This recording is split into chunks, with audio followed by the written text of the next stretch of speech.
yang kita perlukan adalah strategi sosial budaya. Mengapa? Karena masyarakat kita saat ini mengalami gegar budaya. Perubahan kebiasaan yang secara mendadak harus dilakukan. Lalu ada persoalan komunikasi dengan masyarakat di kota dan di desa di berbagai pelosok, keterbelahan, minimnya literasi kritis, lalu ada banyaknya hoax, ketidakpercayaan, sikap abai, ketidakpedulian, yang kebanyakan memang di kota, bukan di desa ya. Tetapi bagaimana kita membuat juga kurangnya sistem pendukung orang pekerja migran di kota yang harus pulang ke desa karena tidak ada sistem pendukung. Kemudian kita memerlukan suatu peta kerentanan dan ketangguhan untuk melihat kondisi yang ada di desa dan kota. Nah, selama ini kita mendapatkan kita hidup dalam paradigma lama pembangunan desa yang sangat rentan bencana. Seperti sudah dikatakan tadi. Desa dilihat sebagai penghasil devisa, tapi sebagian besar devisa itu dari TKI, TKW. Akibatnya tenaga produktif di desa jadi kosong. Yang ada di desa adalah nenek-nenek, kakek-kakek, dan anak-anak balita misalnya. Tenaga produktif terserap ke kota. Lalu ada paradigma yang tadi diperkenalkan, yaitu pariwisata. Tetapi jika desa hanya menjadi objek atau lokasi dan warga jadi penyedia dasar, maka ketika terjadi pandemi dan wisata itu menjadi turun, maka ada masalah yang dihadapi desa. Teman-teman di jaringan Kampung Nusantara mengubah paradigma ini, bukan desa wisata, tapi wisata desa. Apa maknanya nanti kita bahas. Lalu berkurangnya lahan hijau dan lahan produktif. Ini sangat-sangat mempengaruhi desa.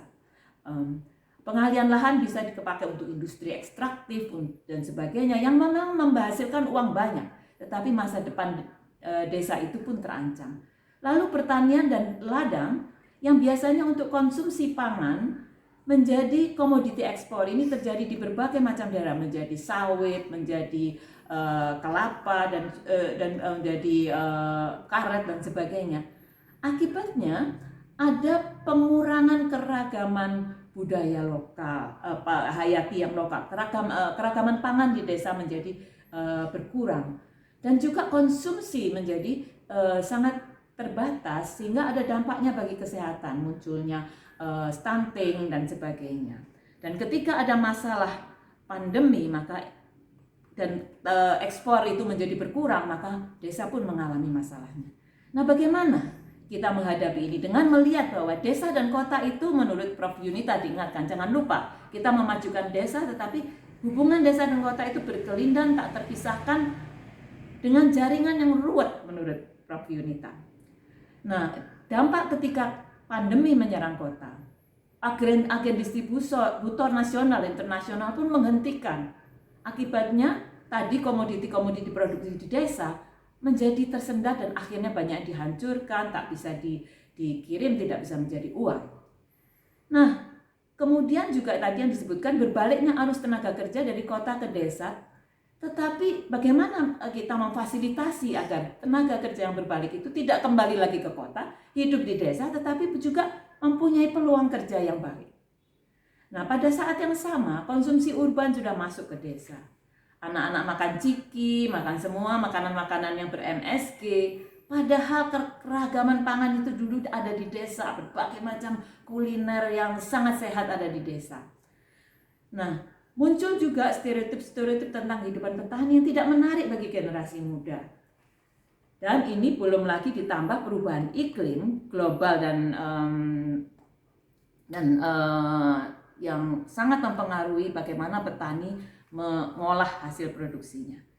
Pada saat yang sama seperti dikatakan oleh Pak Dirjen, ada berbagai macam potensi, yaitu keterhubungan digital antara desa dan seluruh dunia. Berarti ada jalur-jalur penyebaran atau distribusi alternatif yang bisa digali di sini. Langsung ke konsumennya, yang lebih ramah pada petani dan produsen. Petaninya akhirnya mendapat nilai yang jual yang paling rendah di antara jalur distribusi itu. Kemudian muncul juga generasi muda yang kreatif, berwawasan budaya lokal global, inovatif di berbagai desa saat ini. Adanya tatanan dan organisasi desa yang unik. Ini jenis-jenis lokal, kearifan lokal yang teruji oleh waktu Contohnya adalah Subak dan Banjar di Bali yang sangat berfungsi untuk mengamankan pada saat ada krisis seperti ini. Tradisi gotong royong masih ada juga di berbagai daerah.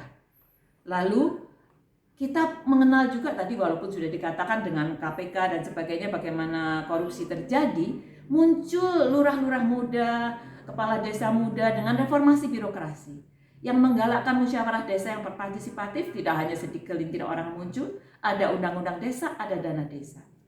Lalu adanya mulanya BUMDes yang bisa dikelola untuk menyejahterakan warganya. Nah, jadi peradaban kita di masa depan memang bertumpu pada desa, tetapi yang tahan bencana. Tatanan yang ramah pada alam dan lingkungan, komunitas yang mempunyai ketahanan pangan dan ketangguhan budaya. Peradaban yang berbasis pada kekayaan lokal yang dapat dikembangkan menjadi pengetahuan, wawasan dan nilai untuk semua.